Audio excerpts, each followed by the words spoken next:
Welcome back, one and all, to the Simple Plot of, the show where I try to simplify the plots of games as best as I can.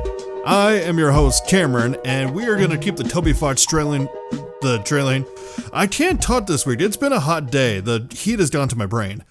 We're going to keep the Toby Fox train rolling just last week we talked about Undertale, and this episode I wanted to talk about Deltarune. By the way, you might hear something in the background. That's just I got a fan and AC on. It is hot here in Minnesota, okay? I'm trying not to die. But yeah, anyway, we're going to keep the Toby Fox train rolling by talking about Deltarune this week. How I'm gonna do it, I'm making it like a two-parter. Like this week I'll talk about and then next week I'll talk about meh. So the meh I'm talking about this week is chapter 1 and 2. Now I'm doing it that way because that's how they released. Chapter 1 and 2 kind of released. Well, chapter 1 released first, and then subsequent releases they both kind of released together, and then 3 and 4 kind of released together. So I'll do chapter 1 and 2 today, and I'll do chapter 3 and 4 next episode. But before I get into that, go into the description. Links are there for all the socials and whatnot. Give me suggestions, talk to me, tell me I suck. Just do whatever you want. Social media is there it's for your entertainment. But let's get into Deltarune, chapter 1 and 2.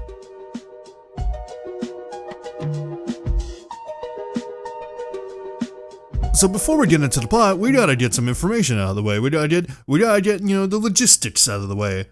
So Deltarune was the second game released by Toby Fox, and Chapter 1 released October 31st, 2018 for PC and Mac, and February 28th, 2019 for Switch and PS4. Chapter 2 released on September 17th, 2021 for PC and Mac, and September 23rd, 2021 for Switch and PS4. To go off this thing here, Deltarune serves as a follow-up to Toby Fox's successful game Undertale, and is intended for those who have finished it. While Deltarune has many returning characters from Undertale, the game is set in a different continuity. So basically what that means is there's a lot of the same characters from Undertale that are in Deltarune, but it's a completely different... There's a lot of theories about what is really going on, if it's a different timeline, or if it's a different universe where hey, if this thing happened instead of this thing happened, we would have Undertale, but instead this thing happened, so we have Deltarune. I don't know, there's a lot of things, and all the chapters haven't released yet, so, we still have time to figure out what the hell's going on. But yeah, the main thing to take away from this is that, while it does have some of the same characters as Undertale, it's a completely different continuity, it's a completely different story. But let's get into the story of Chapter 1, and I'll explain things as we go along. I mean, that's the whole point of this podcast. Duh. So let's start with Chapter 1. Chapter 1, titled The Beginning, starts with the player creating a vessel that is abruptly discarded. So basically what that means is you start off Chapter 1 and you're creating this character, whatever, you're giving them a body, giving them a name, giving them interests and stuff, just for the game to be oh, look at this creation you made. Well, let's throw that out, and instead you're playing as this kid. I don't know what the significance behind it is yet, but, we still got, like I said, we still got time to figure it out. Instead, they inhabit a vessel who they cannot choose, Chris. They are a quiet human teenager who lives with their mother, Toriel, and goes to the local school in Hometown. So that's what I mean by, there are characters from Undertale, like Toriel. In this, Toriel and Asdor are still your parents, but they're divorced. After being assigned a tall reptilian student, Susie, as a partner for a school project, she threatens to eat their face. They're forced to team up and go to get chalk from the school supply closet because their teacher, Alphys, says, hey, we're out of chalk. Somebody go get chalk. Chris, Susie, you go get chalk. Upon opening the closet, the duo inadvertently discover the dark world inside. There, they meet Rousey, a kind-hearted boss monster like Dark Prince, who reveals that the three of them are the heroes of the prophecy. Now, before we go any further, let's just go over what this prophecy says, shall we? Once upon a time, a legend was whispered among shadows. It was a legend of hope. It was a legend of dreams. It was a legend of light. It was a legend of dark. This is the legend of Deltarune. For millennia, light and dark have lived in balance. bringing peace to the world. But if this harmony were to shatter, a terrible calamity would occur. The sky will run black with terror, and the land will crack with fear. Then, her heart pounding, the earth will draw her final breath. Only then, shining with hope, 3 heroes appear at the world's edge. A human, a monster, and a prince from the dark. Only they can seal the fountains and banish the angels' heaven. Only then will balance be restored, and the world saved from destruction. Today, the fountain of darkness, the geyser that gives this land form, stands tall at the center of the kingdom. But recently, another fountain has appeared on the horizon, and with it, the balance of light and dark begins to shift. Now, to explain what the Deltarune is, it's a symbol that appears in both Undertale and Deltarune, and it basically represents the prophecy. And according to Gearson in Undertale, he states that the triangles represent the monsters below, while it is believed that the winged circle represents the angel from the prophecy. Let's see, in Deltarune, there's really no explanation given for the Deltarune. The 3 triangles might represent the 3 heroes in the prophecy, but that's kind of up to interpretation. But anyway, let's get back to the story. During their adventure, they meet Lancer, a goofy bad guy determined to stop them from reaching his kingdom's dark fountain. Feeling undervalued, Susie leaves Chris and Rousey for a time and teams up with Lancer. Susie's friendship with Lancer helps her become more compassionate. The whole cast ends up uniting into a single team of 4. In the end, Lancer helps the trio overthrow his cruel father, the king. Afterward, Chris and Susie say their goodbyes to the Dark World, and using the power of Chris's human soul, they seal the Eastern Fountain. Chris and Susie return to their world together, appearing in a room filled with toys and board games representing the Dark World and the characters they met. Chris and Susie agree to return to the Dark World the next day. Chris can leave the school and explore hometown. So at this point, basically, after you leave the school, you can explore around hometown to your heart's content. Chris goes to sleep after exploring the town. In the middle of the night, Chris shambles out of bed, seemingly fighting just to walk. They rip out their soul and throw it into a birdcage, where it becomes trapped. A knife materializes in Chris's hand, and they look at the camera with a menacing smile as their eye glows red. The screen then goes completely black for a few moments before the credits play. And I will say, the credits for Chapter 1, my god, I loved them. Toby Fox was already great with music, but the credits for this, not only is it does it have a great song called Don't Forget, but there's actual lyrics. To give a little bit, and I'm going to have to sing it, so I apologize for that, because I don't want to get copyright struck. When the light is running low, and the shadows start to grow, and the places that you know seem like fantasy, there's a light inside your soul that's still shining in the cold with the truth. The darkness in our hearts. Don't forget, I'm with you in the dark. Thank you. I'll submit my tape for American Idol. But yeah, that's the basic of Chapter 1. And I guess without further ado, let's move on to Chapter 2. The second chapter, titled A Cyber's World, begins with Toriel calling out to Chris. She then discovers a knife and acts shocked. However, it is almost immediately revealed that this is because Chris ate all of the pie she had baked the day before. Chris wakes up, goes to school, and enters the Dark World again with Susie. They meet Rousey and explore the Council Town, which has been significantly expanded by the addition of NPCs from Chapter 1. Now, here's the thing about that. Chapter 1, much like Undertale, you can fight everybody, you can act, you can, be nice, spare everybody. If you spare everybody from Chapter 1, then a lot of those characters are going to then appear in Castletown in Chapter 2, and Rousey will actually remind you of this. Rousey will tell you that, hey, anybody you spare will be recruited to our town. So basically, a lot of monsters that you spare, show up in Castletown. Eventually, Susie mentions that they have homework to do, prompting Rousey to banish them from the Dark World until their homework is done. They go to the library, where they find another Dark World, the Cyber World, awaiting them, and jump into it, this time after Noelle and Birdley.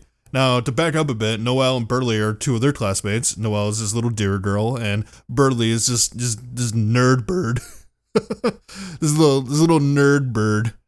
But yeah, obviously they were doing a project. There's this whole school project they have, and Noelle and Birdley are partners in it, just like Chris and Susie are partners for this thing. And they stated earlier that they were going to the library to do their project, and obviously Chris and Susie find another dark world in the library, which means that Noelle and Birdley have gotten sucked into it. They hear talk about a tween who acts as the main antagonist for this chapter and meet her soon after. I love the tween. The tween is such an awesome character because she's just like, she has this reality, but she's also kind of an idiot. And when she gets introduced, she just comes up slowly rises out of nowhere. She's like,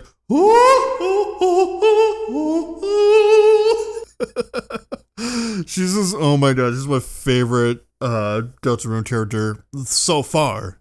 You know, we'll get to another character that I love, you know, later on. She captures Noelle while Birdley switches to her side voluntarily. Eventually, Chris splits up with the other party members and teams up with Noelle. In Chris's company, Noelle learns to be less fearful, accentuating one of the game's themes of personal development. Later, after the entire party gets thrown into Queen's dungeon, Birdley learns to be less arrogant after failing to solve multiple puzzles, although he takes the lesson a bit too far. After fighting Queen in her normal form, the final boss fight begins with both parties fighting inside mechas, and then combat proceeds in the style of a Punch-Out-esque fighting game. Chris seals the dark fountain of this world, and the Lightners all return to the light. My favorite thing about this is that, like, obviously the Queen being the main antagonist still talks about, like, the night and the dark fountains and opening up and plunging the world in the darkness, but the Queen doesn't know about the plunging the world in the darkness thing, and Rousey reminds her of that, and the Queen's like, oh yeah, I don't want to do that. Let's see. After walking through town, Chris goes home and Toriel invites Susie to spend the night at her house. She sends the pair to wash their hands. When Chris goes to the bathroom, they rip out their soul again and escape through the window, leaving the player to listen to a chat between Toriel and Susie. Eventually, Chris returns to the bathroom and puts their soul back in their body. It's not really explained yet how Chris is able to pull his soul out of his body and do this stuff, but I know we'll eventually get to it as, the chapters release. After Susie and Chris fall asleep while watching TV, Toriel calls the police to inform them that she saw something outside the house and found her car tires slashed. After that, Toriel also falls asleep in the living room. Later, in the middle of the night, Chris wakes up and with their knife, creates a dark fountain that envelops the entire room in black mist. The last thing that can be seen is the static television screen and a ghoulish smile on it. Then, the screen goes completely black for a few moments before the credits play. And that is the end of chapter 2, but there is an alternate way to play chapter 2 that I'm sure a lot of people in the community are familiar with. That being the Snowgrave route. If the player forces Noelle to freeze enemies with ice magic, I turned Mike Tyson for a second, I guess. Ice magic. If the player forces Noelle to freeze enemies with ice magic, an alternate story route, commonly referred to as the Weird route, the Snowgrave route, or Genocide route, occurs. The player emotionally manipulates Noelle to freeze enemies and solve puzzles by herself, and makes a deal with Spamton to acquire a ring that improves her magic. She is eventually forced to freeze Birdley solid with the Snowgrave spell after he confronts the duo. She then leaves Chris, shaken by her own actions, and is too exhausted to participate in Queen's plans. Rousey informs the latter of the roaring preemptively, avoiding her battle.